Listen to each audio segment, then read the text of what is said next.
Aloha, I'm Brickwood Galuteria. Welcome to Kupuna Power, a show for and about seniors. Throughout the show, we'll display the senior helpline number 768-7700.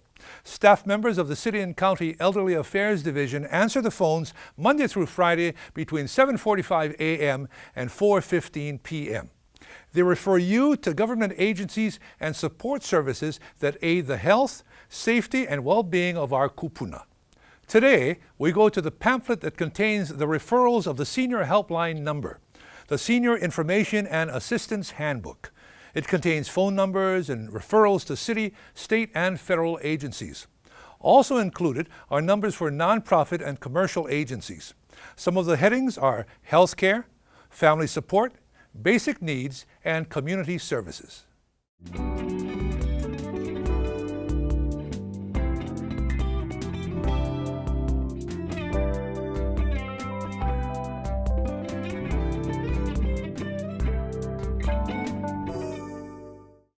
To talk about the Senior Information and Assistance Handbook are two staff members from the Elderly Affairs Division, Department of Community Services, City and County of Honolulu.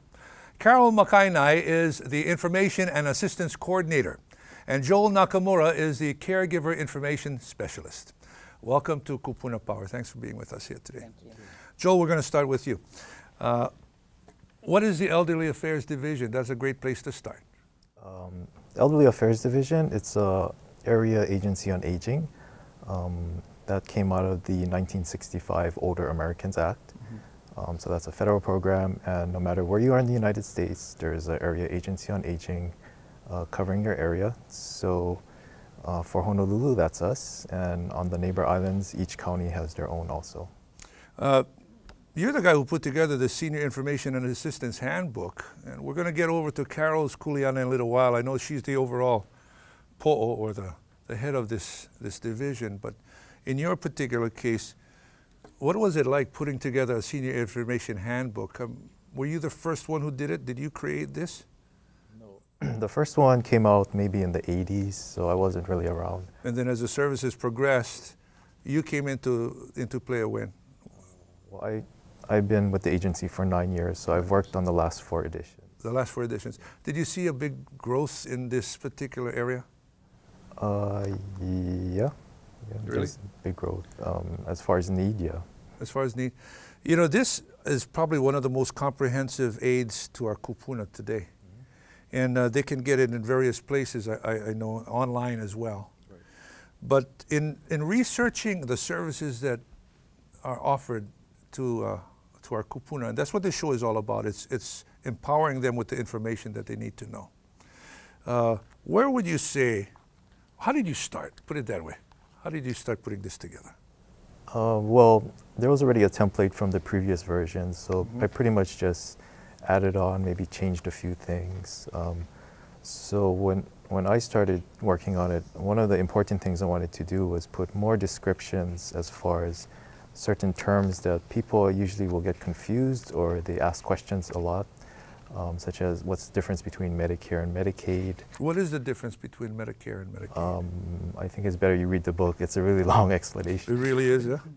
And then there's also differences like assisted living, care homes, adult foster homes, nursing homes. A lot of people will use those terms interchangeably. So also in the booklet, I put information about that. And there's also things like home health care and home care, things like that. How long does it take you to put a book like this together? I'm not sure. A long time. You issue a new one every year? We try to do it every 2 years. Every 2 years. So everything you feel impacts our kupuna's quality of life is in this booklet? Well, not everything, but you know, we try to do as much as we can. We are limited to a certain amount of pages because once you go over a certain amount, the cost goes up exponentially. Okay, I found. You know. Page 54, Medicaid and Medicare. Yes. Medicare is a federal health insurance plan available to seniors 65 years and older and certain people with disabilities. Okay, a federal health insurance program. Medicaid is a state-administered health insurance program for persons with certain disabilities and conditions for persons 65 and older who have very low incomes and limited assets. How many people know that? Does everybody know the difference? Carol, you can chime in anytime. Not many, and I guess that's the reason why they should actually, understand. And it's good that Joel put the definition in there so that they can understand the differences. However, if they need extra, if they need to contact us, they can contact us and we can explain it to them as well. Okay, a day in the life then. I got this Senior Information and Assistance Handbook, and the number, as we always say here at Kupuna Power, is 768-7700, the senior helpline. Okay, so I'm going to call on a topic, any particular topic, okay? As an example, let me open a book. I got a problem with mental health and counseling. Well, I don't have a problem with mental health. I don't think so. Some people say otherwise. But I pick up the phone and I call 768-7700 and I talk to a number of specialists, correct? Somebody's going to answer the phone. Well, we specialize in information and referral, so we're not really the specialist in mental health. But you're the specialist in where I should go. Right. So depending on the situation, a lot of times there's different options. You could just get a referral from your doctor to go see a counselor, or there's also the adult mental health division. They have a crisis line. I see. And if it's a really big crisis, sometimes you just want to call the police because, the person may be suicidal or they're threatening someone. So this is what you're talking to them about. You're talking to them about these options. Right. Depending on their situation. I see. And, Carol, you're the head of this area. Right. And this really is a hospitality area as well. This is where you have to feel that I can go to you to ask you the right questions. Mm-hmm. How many people like Joel are there that answer these phones? I'd say on an average base, it's like 8 people on a daily basis that answers the senior helpline. That's a lot. That's a lot of service that goes on. Mm-hmm. Yes. Okay. Now, there's the other side of this, which is the assistance side. Correct. It's not the referral side because they're going to determine that they got to get it over to the other side of the coin. Now, how does that work anyway? Go ahead, you want to? Well, for information and assistance, we'll do home assessments for specific Kupuna care services that we have agreements with the service providers. So that would be like St. Francis Bathing Service, Lanakila Meals on Wheels, Catholic Charities Transportation. And then whenever we get a call where we feel that the person could be qualified for these services, we'll refer them over to the outreach supervisors. I see. And then they will assign a community service aide to do the assessments. And sometimes we do have complex cases where we do have a social worker on staff, and she's able to conduct a home assessment, and she goes out and she uses an assessment that we utilize, and to find out where they're at.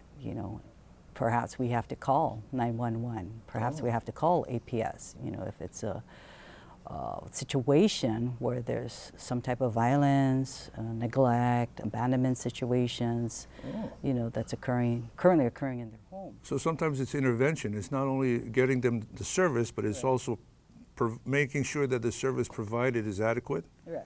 Yes, absolutely, because it's important for our seniors to remain at home, and that's what we would ideally like the seniors to remain at home as much as possible. If not, then we do have these services to assist them, whether in home or at assisted living, care homes. Would be probably the last place. I think we're here to reassure the Kupuna, or even those who are not Kupuna yet, that there are services available. Absolutely. And if they get this book, at least they got a realistic chance that some of those needs will be met. Yes.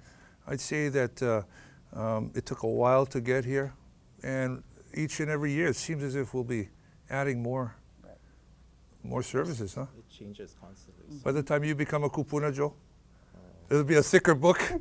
Hopefully. Okay, now this book is also available online, correct? Yes, on our website, www.elderlyaffairs.com. Now, you've learned that more Kupuna are computer literate. Is that what you were? Actually, surprisingly, from the calls we get from the community, I'm surprised a lot of seniors in Hawaii, they actually use the internet. So, you know, most of the seniors I ask, you know, if they have internet, a lot of them will say yes, they do. That's terrific. That's terrific. So it's online, everybody. Well, I thank you folks for coming and joining in Kupuna Power here today. Carol, nice to see you again. Nice to see you too. And Joel, you're the man. Thank you. Remember, the number displayed below is statewide.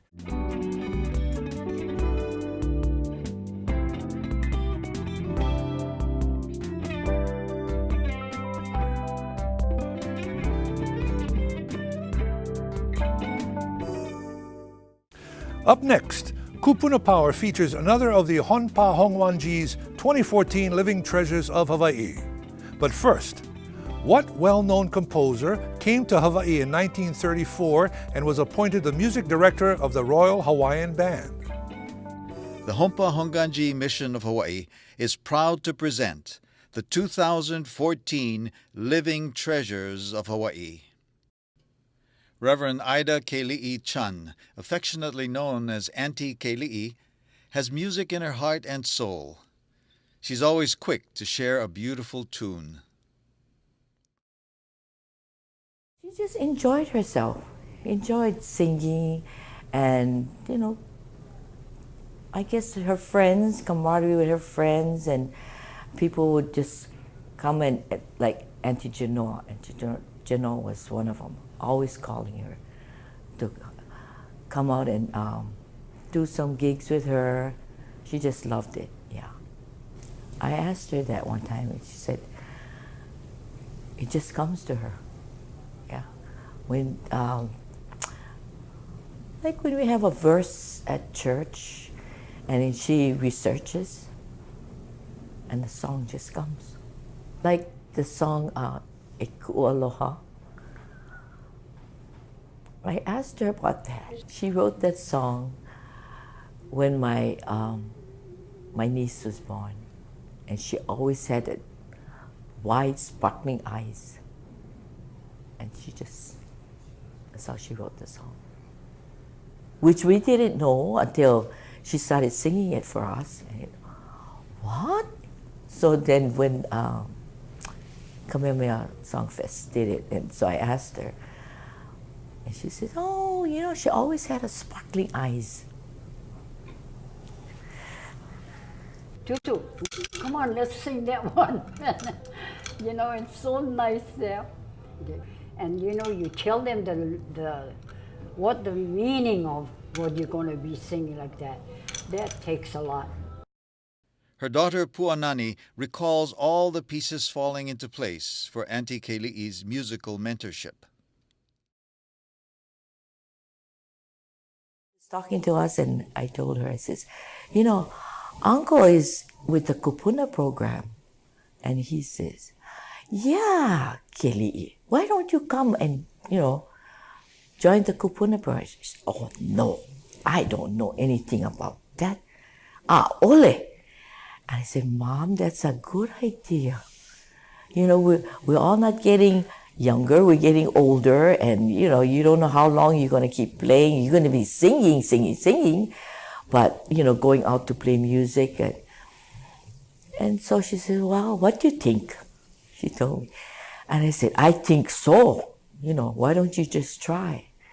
So we went down, she went down and put her name in. And lo and behold, they gave her Kalihiwaina, where she graduated from. You know? And that was it. She just loved it. Being with the children and this, just teaching them the values of, you know. She just loved it. Auntie Keli'i is a prime example of how destiny sometimes chooses you.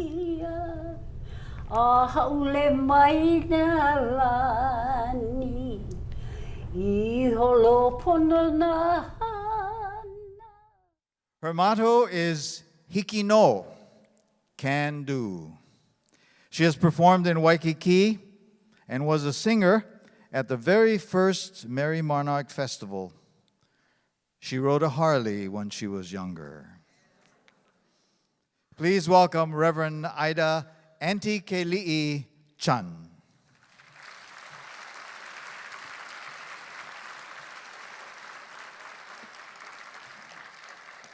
Representing Antikeli'i and singing an a cappella song in lieu of a speech are her daughter Puanani Hayashi, son Riley Chun, daughter Midge Tyra, and granddaughter Marcia Tyra.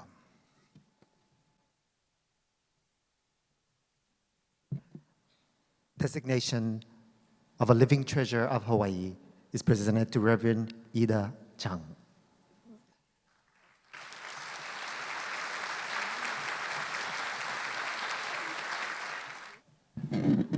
Aloha. For the Hompa Hongwanji to recognize our beautiful mom as a living treasure brings so much joy and gratitude to her and to all of her family. Please accept this song as our mahalo to all of you. Mahalo ke akua. No kia makana, o ke aloha mau. E ano mako,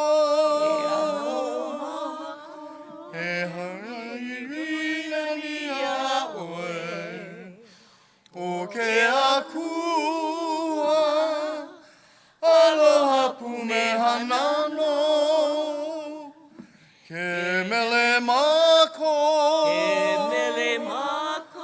mele ho'onani iaoe, o ke akua, aloha pumehanano, o ke akua, aloha pumehanano. Mahalo. Okay, Mom, you want to say mahalo? You want to say mahalo? Huh? You say mahalo. Mahalo. What well-known composer came to Hawaii in 1934 and was appointed the music director of the Royal Hawaiian Band? The answer is Mr. Harry Owens, who composed Sweet Leilani in honor of the birth of his daughter. Up next, Kupuna Power visited with Frances Kakugawa, a Big Island native, a poet, and author who uses her own experience as a caregiver to inspire others and help them cope with caregiving. But first, where was the first swimming world record accomplished at and by whom?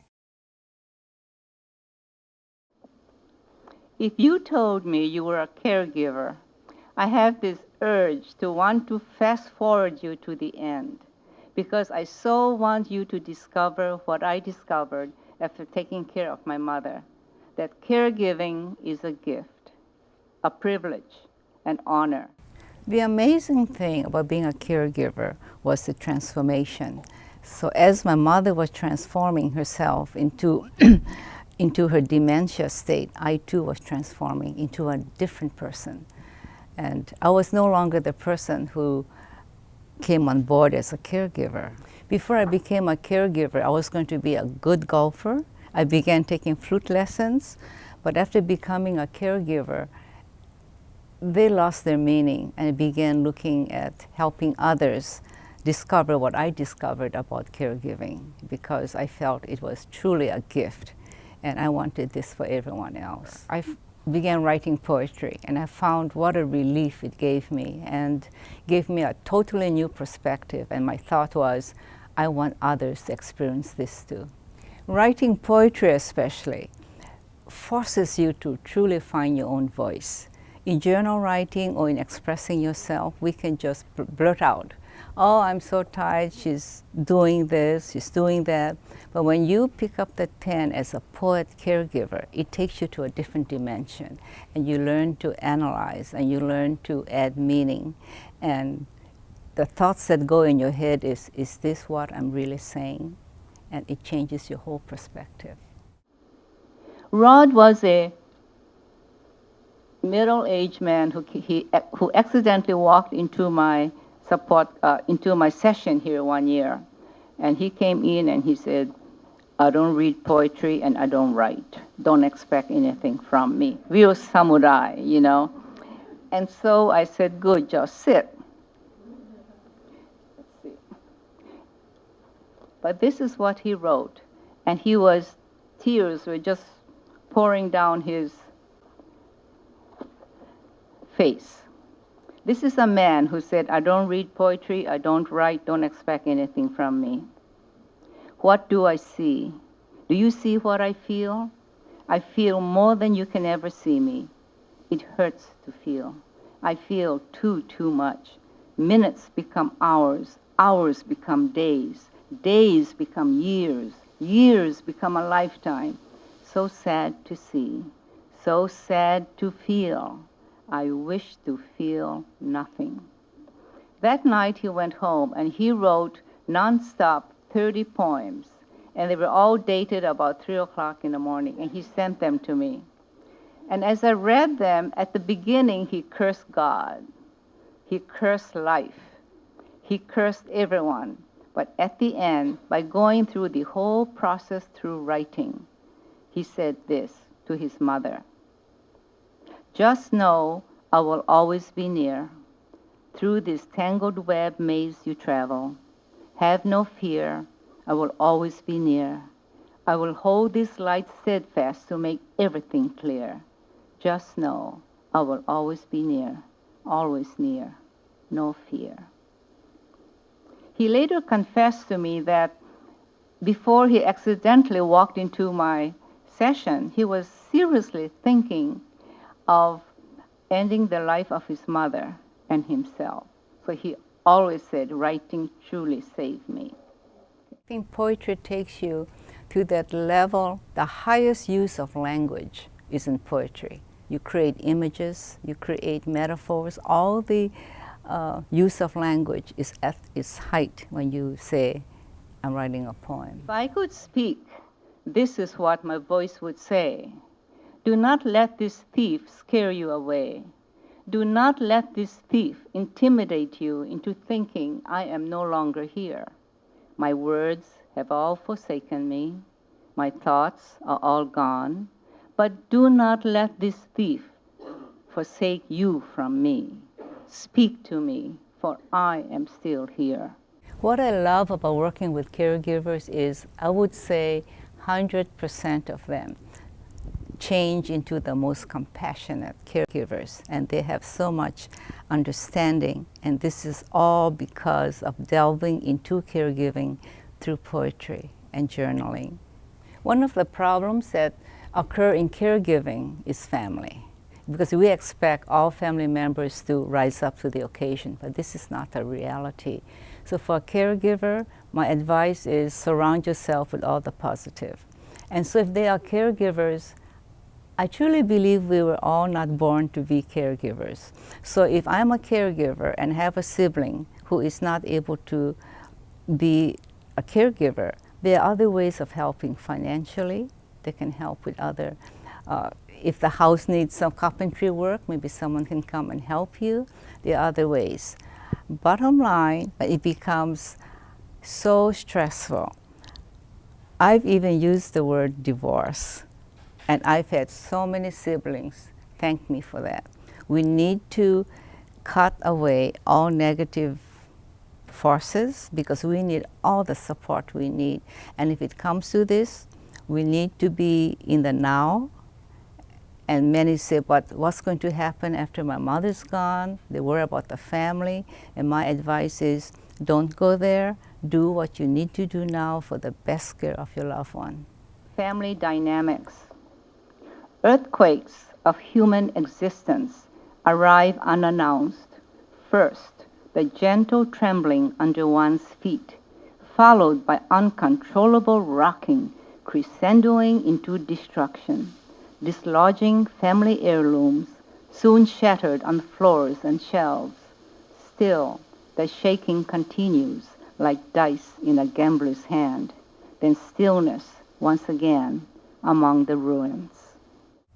When it comes to families, I think one of the problems we have is that the primary caregiver lives with the loved ones, and she knows or he knows exactly what's happening.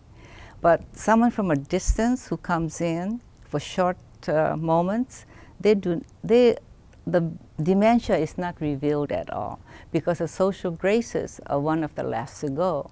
And you call a person on the telephone, that tells you nothing, or even to visit for a while. So many times, long-distance caregivers will say, "How are you doing, Mom?" "Good."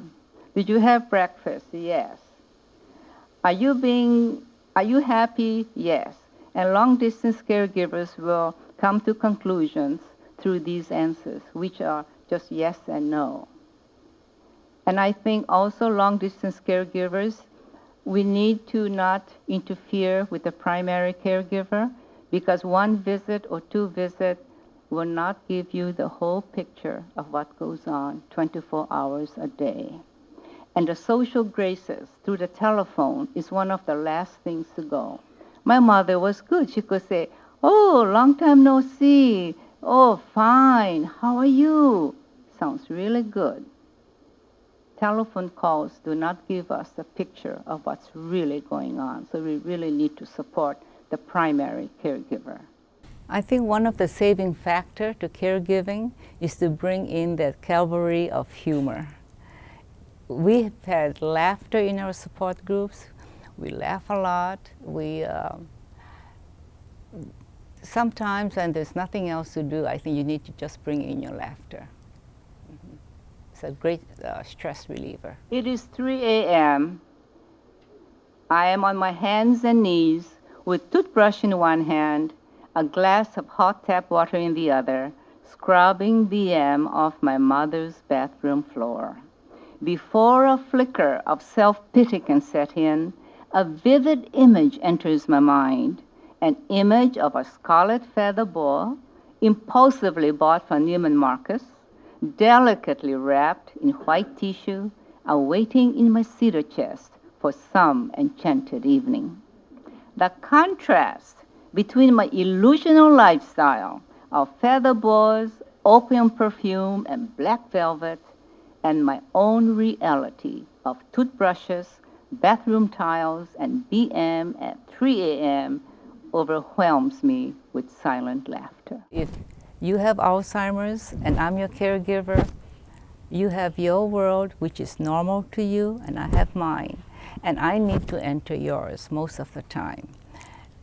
For example, let's say that I visit you and you say John was here. And in my world, John has been gone 10 years. But I enter your world and I say, did you have a good visit? And if I'm lucky, you may tell me about it. When I talk to caregivers, I do not want to walk out of that room and leave them behind. So I have a blog, and I also have a website where they can get in touch with me through my email, and they're all available to you. So please get in touch with me.